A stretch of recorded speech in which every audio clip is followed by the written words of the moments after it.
વિષયમાં પાઠ 1 સમર્ચનમ એટલે કે પૂજન, આ પાઠ આજે આપણે સમજીશું. શ્લોક નંબર 1.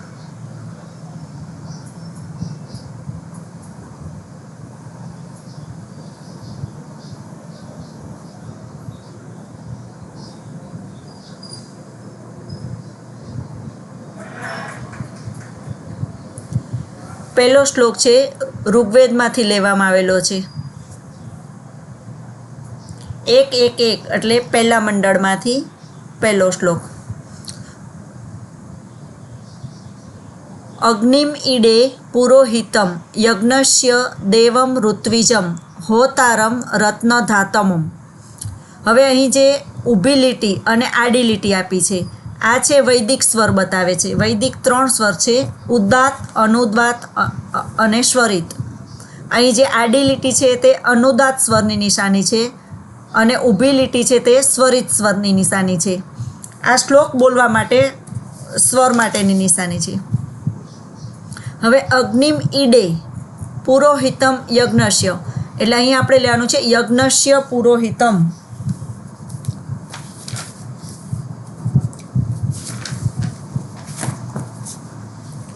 તો યજ્ઞસ્ય એટલે યજ્ઞના, પુરોહિતમ એટલે પુરોહિત, યજ્ઞના પુરોહિત. દેવ એટલે દિવ્ય પ્રકાશવાળા દેવ, દેવમ દિવ્ય પ્રકાશવાળા દેવ. ઋત્વિજમ એટલે યજ્ઞ કરાવનાર. હોતારમ એટલે હોમ હવન કરાવનાર. રત્નધાતમમ એટલે રત્નને ધારણ કરનાર. અગ્નિમ ઈડે, ઈડે એટલે સ્તુતિ કરવી અને અગ્નિ, તો અગ્નિની હું સ્તુતિ કરું છું. ઈડે એટલે સ્તુતિ કરવી. તો શ્લોકનું ભાષાંતર થશે યજ્ઞના પુરોહિત, દેવમ એટલે દિવ્ય પ્રકાશવાળા દેવ, યજ્ઞ કરાવનાર, હોમ હવન કરાવનાર, રત્નને ધારણ કરનાર અગ્નિદેવની હું સ્તુતિ કરું છું. શ્લોક નંબર 2 યજુર્વેદમાંથી લીધેલો છે.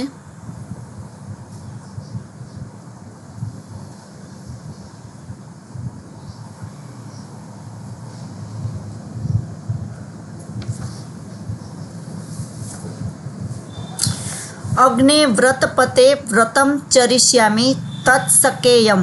તત્સકેયમ એટલે તત્સકેયમ તન્મે રાધ્યતામ ઇદમ અહમ અનૃતાત સત્યમ ઉપેમી.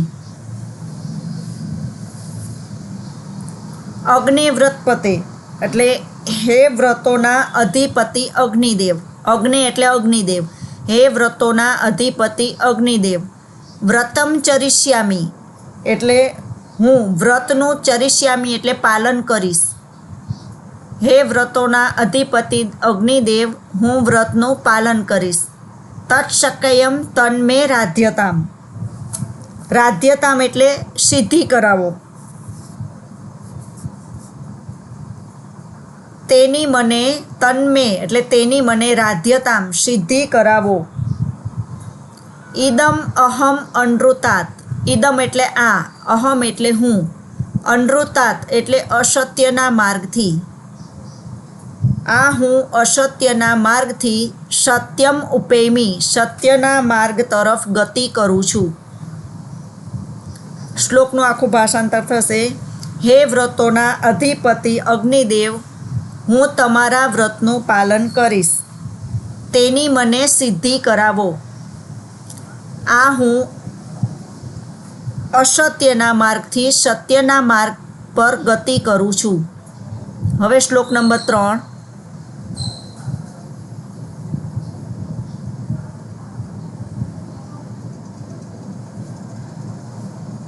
એ પણ યજુર્વેદમાંથી લેવામાં આવેલો છે. નમઃ શંભવાય ચ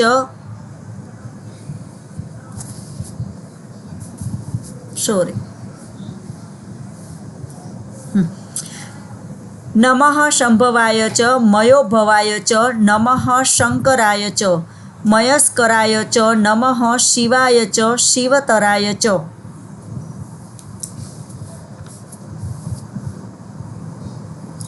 શંભવાય એટલે કલ્યાણ,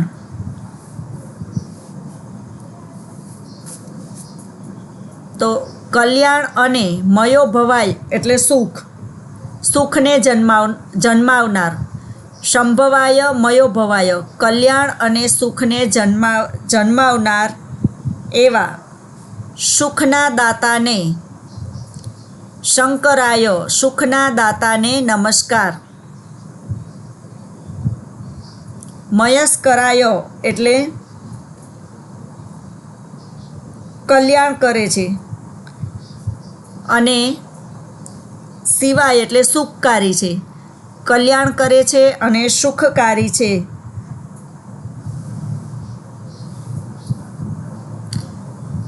શંકરાય એટલે કલ્યાણ કરે છે.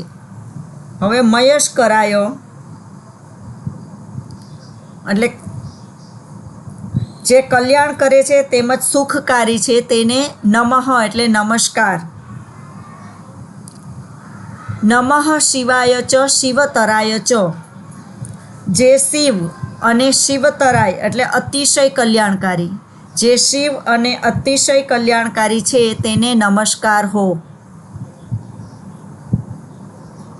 એના પછીનો શ્લોક જોશું.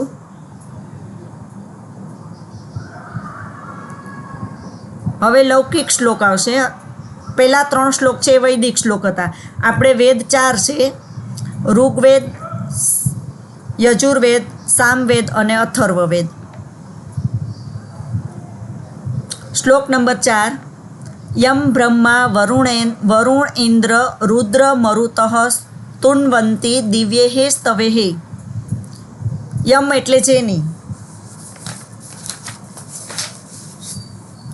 બ્રહ્મા એટલે બ્રહ્મા, વરુણ, ઇન્દ્ર, રુદ્ર, મરુતઃ એટલે દેવો, દેવગણ.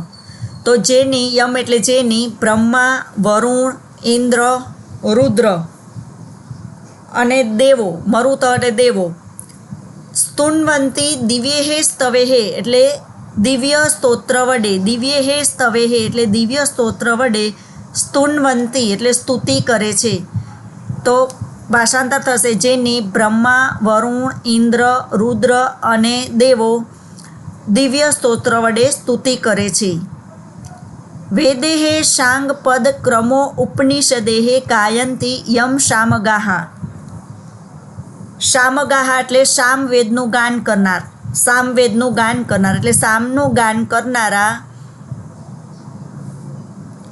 જેનું વેદેહે એટલે વેદ, શાંગ, શાંગ વેદે 6 વેદાંગ, પદ એટલે પદક્રમ,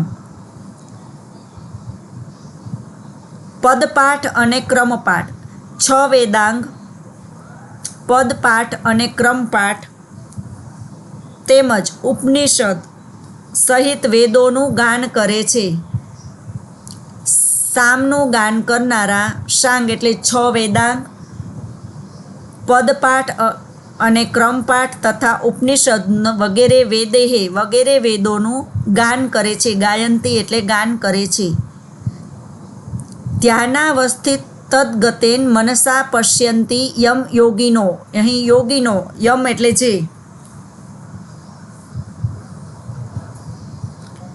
યમ એટલે જેનું, યોગીનો એટલે યોગીઓ, ધ્યાનાવસ્થિતમ ધ્યાનની અવસ્થાને પ્રાપ્ત કરેલા, મનસા એટલે મન વડે, ધ્યાનની અવસ્થાને પ્રાપ્ત કરેલા મન વડે દર્શન કરે છે. પશ્યંતી એટલે કે દર્શન કરે છે. તો જેનું યોગીઓ ધ્યાનની અવસ્થા વડે પ્રાપ્ત કરેલ મન વડે દર્શન કરે છે. યસ્યાંતમ ન વિદુઃ સુરાસુરગણાઃ દેવાય તસ્મૈ નમઃ. યસ્યાંતમ, યસ્ય એટલે કે જેના, અંતમ એટલે અંતને, જેના અંતને, ન વિદુઃ, વિદુઃ એટલે જાણવું ને ન વિદુઃ એટલે જાણતા નથી. તો જેના અંતને જાણતા નથી તેવા શૂર એટલે દેવ અને અસુર એટલે અસુર. તો તેને તેમજ દેવ અને અસુરો જાણતા નથી તે દેવને, દેવાય તસ્મૈ તે દેવને નમસ્કાર હો. પછીનો શ્લોક.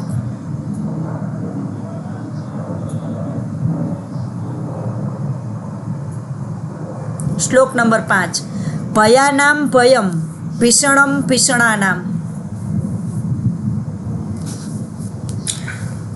ભય એટલે ભયજનક, ભયજનક સંજોગોમાં ભયમ એટલે ભયરૂપ, ભયજનક સંજોગોમાં ભયરૂપ. ભીષણમ એટલે ભયાનક, ભયાનક સંજોગોમાં ભયાનક છે, એટલે કે જે ભયજનક સંજોગોમાં ભયરૂપ છે અને ભયાનક સંજોગોમાં ભયાનક છે. ગતિહિ પ્રાણીનામ પાવનમ પાવનાનામ, પ્રાણી માત્રની ગતિ છે. ગતિમ પ્રાણીનામ એટલે તું પ્રાણી માત્રની ગતિ છે. પાવનમ પાવનાનામ, પવિત્ર વસ્તુઓમાં તું પવિત્ર છે. મહા ઉચ્ચેહે પદાનામ, મોટા અને ઊંચા પદને નિયંત્રુત ત્વમેકમ એટલે તમે એક જ નિયંત્રણ કરનાર છો. ત્વમ એકમ, ત્વમે એક જ, નિયંત્રુ એટલે નિયંત્રણ કરનાર છો. તો મોટા ઊંચા પદને તમે એક જ નિયંત્રણ કરનાર છો. પરેશામ પરમ, પરમ એટલે શ્રેષ્ઠ, પરેશામ એટલે કે શ્રેષ્ઠ અથવા તો ઉત્તમ. ઉત્તમોમાં ઉત્તમ, પરેશામ એટલે ઉત્તમમાં ઉત્તમ, ઉત્તમોમાં ઉત્તમ. અને રક્ષકોમાં રક્ષકમ, રક્ષકમ રક્ષકાનામ એટલે કે રક્ષકોમાં તું રક્ષક છે. પછીનો શ્લોક.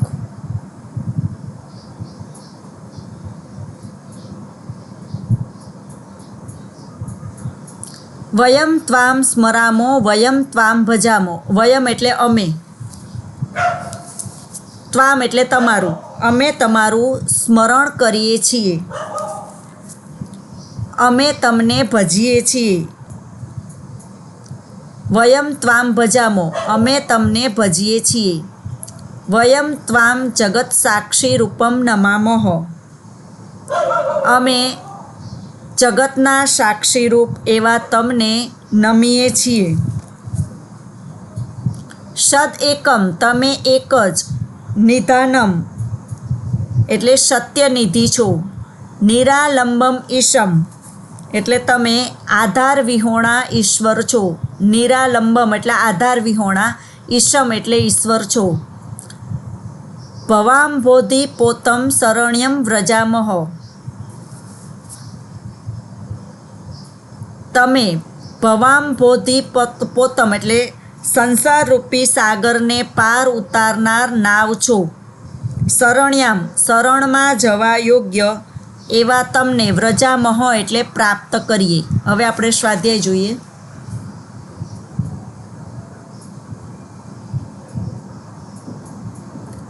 સ્વાધ્યાયમાં પ્રશ્ન નંબર 1.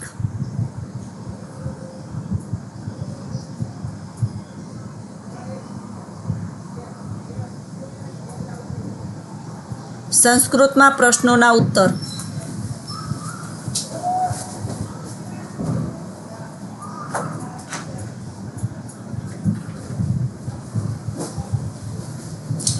પ્રશ્ન નંબર 1. સંસ્કૃતમાં પ્રશ્ન ઉત્તર લખવા માટે આપણે એક જ શબ્દ કાઢીને તેની જગ્યાએ નવો શબ્દ ઉમેરીને પ્રશ્ન બનાવશું. અહીં પ્રશ્ન 1 છે, કમ પુરોહિતમ ઈડે, કયા પુરોહિતની સ્તુતિ કરું છું. ઈડે એટલે સ્તુતિ કરવી, કમ એટલે કયા. તો અહીં કમ શબ્દ કાઢીને અગ્નિમ શબ્દ મૂકવાનો છે, એટલે વાક્ય જવાબ બનશે અગ્નિમ પુરોહિતમ ઈડે, એટલે કે અગ્નિદેવની સ્તુતિ કરું છું. નંબર 2, યજ્ઞસ્ય દેવઃ કઃ અસ્તિ, યજ્ઞના દેવ કોણ છે. તો અહીં કહ શબ્દ કાઢી નાખશું અને જવાબ લખશું અગ્નિ. તો યજ્ઞના દેવ અગ્નિ છે, તો જવાબ બનશે યજ્ઞસ્ય દેવઃ અગ્નિ અસ્તિ. નંબર 3, અહમ કિમ ચરિષ્યામી, હું શું પાળીશ, શેનું પાલન કરીશ. તો અહીં કિમ શબ્દ કાઢી નાખશું અને અસત્યના માર્ગ પરથી સત્યના માર્ગ તરફ જવાનું વ્રત. તો સંસ્કૃતમાં બનશે અહમ અનૃતાત સત્યમ પ્રતિ ગમનાય વ્રતમ ચરિષ્યામી. નંબર 4, દિવ્યેહે સ્તવેહે કે સ્તુવંતી, દિવ્ય સ્તોત્ર વડે કોણ સ્તુતિ કરે છે. તો અહીં કે શબ્દ કાઢી નાખીશું, કેની જગ્યાએ બધા દેવોના નામ આવી જશે. તો દિવ્યે હે સ્તવે હે બ્રહ્મા વરુણ ઇન્દ્ર રુદ્ર મરુત ચ દિવ્યે હે સ્તુવંતી. દિવ્યે હે સ્તવે હે સ્તુવંતી. નંબર 5 વયમ કમ શરણમ વ્રજામહ.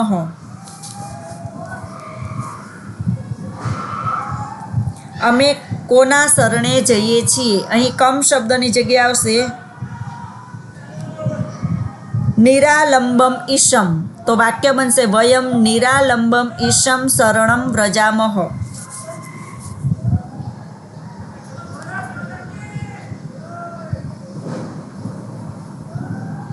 હવે પ્રશ્ન નંબર 2 ખાલી જગ્યા.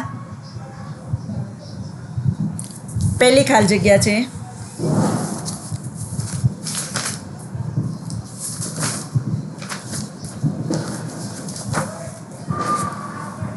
અહમ ખાલી જગ્યા રત્નધાતમમ ઈડે.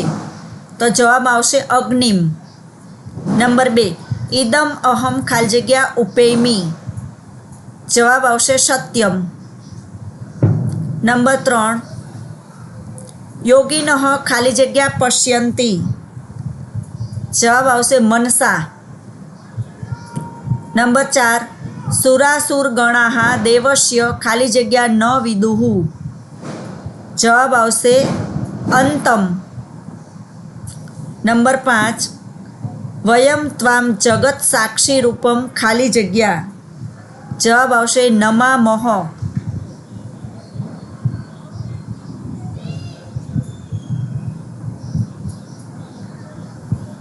પ્રશ્ન નંબર 3 પ્રશ્નાર્થ વાક્ય બનાવવાના છે કૌંસમાંથી આપેલ શબ્દનો ઉપયોગ કરીને.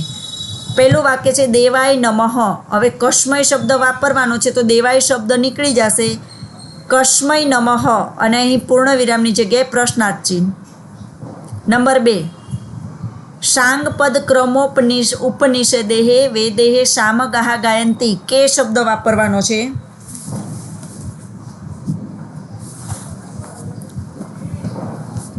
તો જવાબ અહીં સામગાહા નીકળી જશે અને પ્રશ્ન વાક્ય બનશે સાંગ પદ ક્રમ ઉપનિષદેહે વેદેહે કે ગાયંતી. પછી પ્રશ્નાર્થ ચિહ્ન. નંબર 3 યોગિનઃ દેવમ પશ્યંતી. કમ શબ્દ વાપરવાનો છે. અહીં દેવમ શબ્દ નીકળી જશે. યોગિનઃ કમ પશ્યંતી. હવે પ્રશ્ન નંબર 4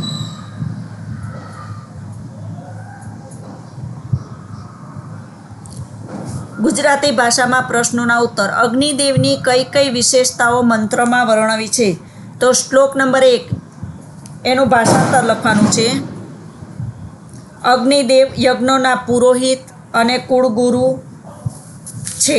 યજ્ઞ કરાવનાર બ્રાહ્મણ છે. દિવ્ય પ્રકાશથી તેજોમય દેવ છે. હોમ હવન કરનાર છે તથા રત્નોને ધારણ કરનાર છે. પ્રશ્ન નંબર 2 અગ્નિથી કયું વ્રત લેવામાં આવ્યું છે. તો અસત્યના માર્ગથી સત્યના માર્ગ પર જવાનું વ્રત લેવામાં આવ્યું છે. નંબર 3 યોગીઓ કોના દર્શન કરે છે. તો યોગીઓ અને કેવી રીતે કરે છે. તો યોગીઓ ધ્યાનની અવસ્થાને પ્રાપ્ત થયેલા મન વડે દિવ્ય રૂપધારી ઈશ્વરનું દર્શન કરે છે. નંબર 4 ભક્ત જેના શરણમાં જાય છે તે દેવતત્વ કેવું છે. તો ભક્ત જેના શરણમાં જાય છે તે દેવતત્વ ભયજનક સંજોગોનું ભયરૂપ છે. ભયાનક સંજોગોમાં ભયાનક છે. પ્રાણી માત્રની ગતિ છે. પવિત્ર વસ્તુઓમાં પાવન છે. ઉચ્ચ પદનું એકમાત્ર નિયંત્રણ છે અને ઉત્તમમાં ઉત્તમ અને રક્ષકોમાં રક્ષક છે. પ્રશ્ન નંબર 5 એમાં 3 શ્લોક આપ્યા છે એ પૂરા કરવાના છે જે પાઠ્યપુસ્તકમાંથી જોઈને. હવે પ્રશ્ન નંબર 6 જોડકા જોડવાના છે. અહીં અગ્નિમ તો જવાબ આવશે 2 નંબર પુરોહિતમ. શિવાય નંબર 1 નમઃ. દિવ્યેહે 5 નંબર સ્તવેહે. અંતમ 3 નંબર ન વિદુહુ, શામગાહા, 6 નંબર ગાયંતી, ગતિહિ, 4 નંબર પ્રાણી નામ. અહીં આપણું આ સ્વાધ્યાય પૂરું થાય છે. વિદ્યાર્થી મિત્રો, તમારે સંસ્કૃત વિષયના ટેક્સ્ટ બુકના વિડીયો જોવા માટે આ ચેનલને સબસ્ક્રાઈબ કરવી. અસ્તુ.